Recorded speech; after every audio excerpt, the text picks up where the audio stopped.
Oda just revealed why Roger never fought Imu, and it's not because he was scared. It's because he was never supposed to. It's kind of wild when you think about it. Roger had it all. The power, the crew, the One Piece, even the truth about the Void Century, and yet he walked away. No war, no rebellion, just a smile and a sword pierced in his back. And for years, fans thought it was just timing or maybe sickness. But what Oda recently revealed, it flips the whole narrative. Because Roger wasn't the chosen one. He wasn't Joy Boy. And his role wasn't to fight Imu, it was to set the stage for someone even bigger. So let's break it down. Because once you hear what really stopped Roger, you'll realize this final war, it's been centuries in the making.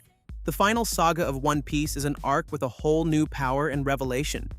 It's the long-awaited storm Oda has been building up to for decades. And what makes it even crazier is that Oda himself said this is the part of the story he's been dying to draw since the beginning. That tells us everything. The celestial dragons are about to be tested, the world is about to break. And Luffy? He's not just sailing for freedom anymore, he's heading straight for the throne of the gods. But here's the thing, while the drums of war are echoing louder than ever, fans are starting to ask something way more unsettling. Why now? Why is it only in this era that everything is going down? The Roger pirates already found the One Piece ages ago. They discovered the true history. They knew about Imu. So why didn't they do anything? Why didn't Roger start this war back then? Well, the truth is, he couldn't. And what Oda revealed about it changes everything, but it gets even more tragic. The Roger pirates were monsters. That crew was loaded with legends. Rayleigh, Odin, Shanks, Scopper Gaban, every single one of them had the strength to fight against the world's strongest. And at the peak of their power, they did what no one else ever could. They made it to the final island. They found the One Piece. They read the poneglyphs. They uncovered the Void Century. They understood what the D meant. They knew about the ancient weapons. They knew everything. But instead of launching a war, Roger disbanded his crew. He turned himself in. And with one sentence at his execution, he flipped the world upside down and triggered the Great Pirate Era. That's not just strange.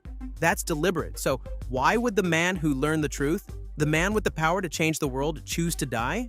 The answer lies in something he said to his crew after Laugh Tale. He was too early, and what that means might actually blow your mind.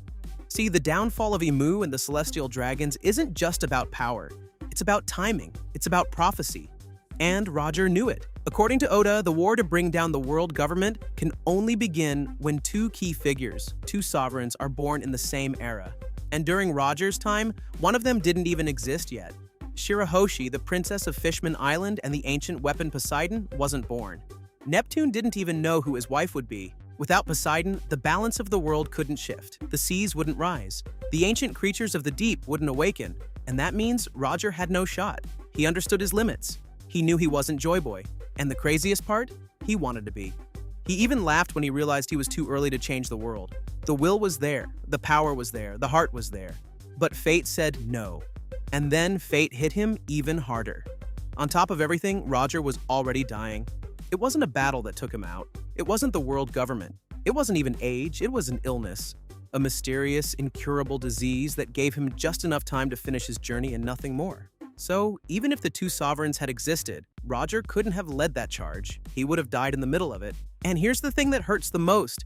He wanted to fight. If you know anything about Gol D Roger, he never backed down from a challenge. He said it himself. He wished he had been born in the same era as Joy Boy. Not just because of the adventure, but because that's when he could have mattered most. That's why he placed everything into the hands of the next generation. That's why he left behind his legacy. That's why he smiled on the execution platform. Because he believed someone else would finish the job he couldn't. And now, that person has arrived. Ironically, somewhere during the creation of the Elbaf arc, Oda also revealed why Luffy is not the next Roger.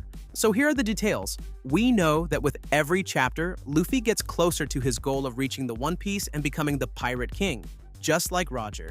While he wants to get to the One Piece, just like the Pirate King, it doesn't necessarily mean that Oda plans for him to become the next Roger of the story. Oda has already reserved this role for another powerful and beloved character of the series. Let's go back to Roger. So, Gol D Roger wasn't just the Pirate King, he was the Pirate Age. He didn't just reach Laugh Tale and find the greatest treasure in the world. He created the myth of the One Piece by turning his final moments into the spark that ignited an entire era of chaos, adventure, and freedom.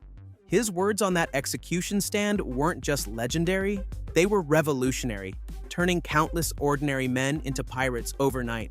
But for years he remained a mystery, a man whose presence shaped the world but whose past was mostly hidden until now. And ever since Elbaf began, we've seen Oda slowly peeling that mystery back, even bringing back Skopper Gaban, Roger's legendary right-hand man, as if to remind us just how large Roger still looms over the story. But this next part changes how we view everything about the Pirate King. At first glance, it feels obvious. Luffy is following the exact same path Roger did.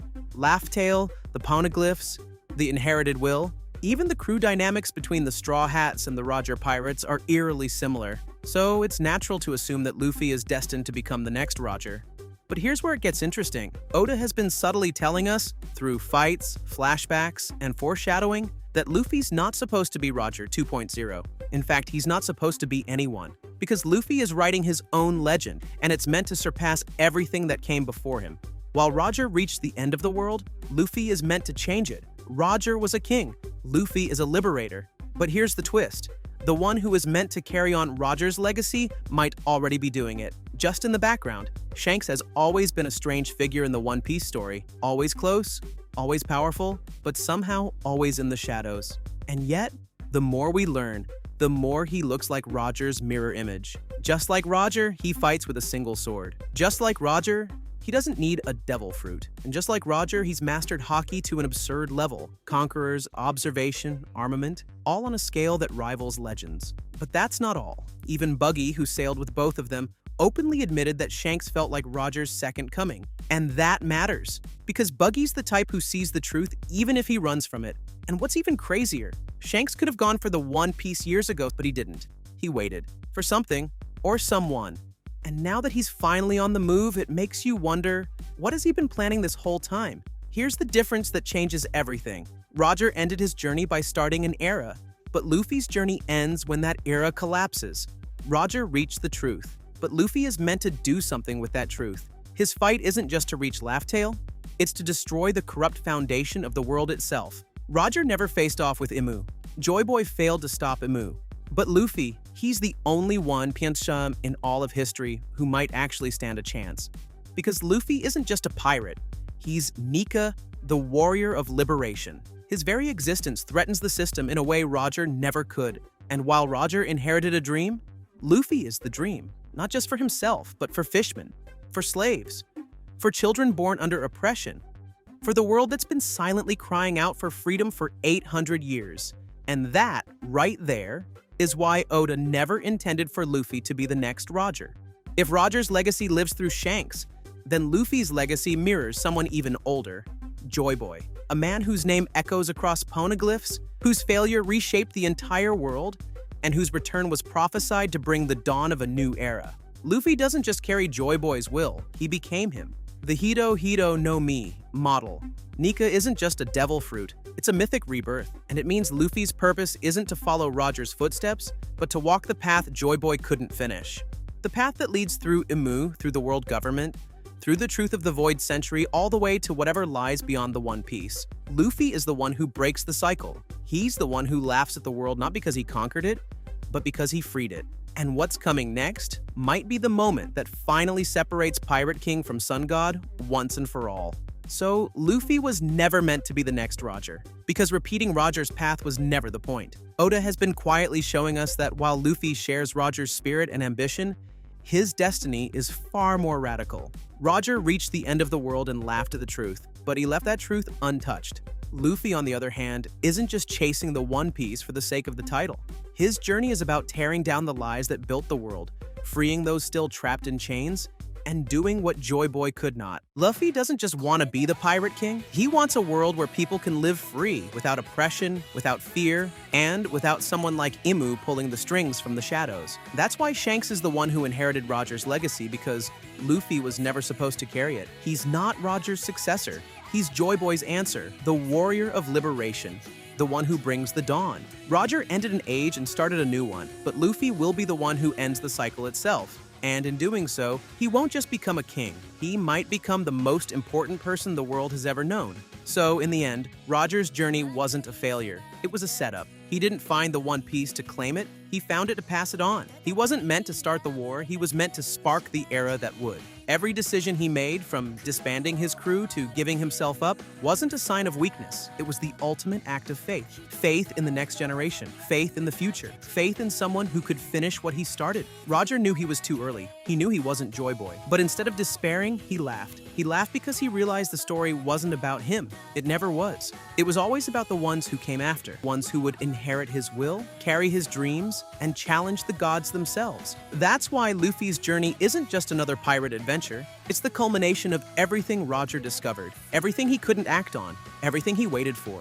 Because now, all the conditions have been met. The two sovereigns are alive. The ancient weapons are awakening. The world is tipping into chaos. And the one who inherited the will of Joy Boy is ready to move. Luffy's not just chasing a treasure anymore. He's marching toward a destiny that Roger could only dream of. And this is what makes the final saga so powerful. It's not just the end of a story.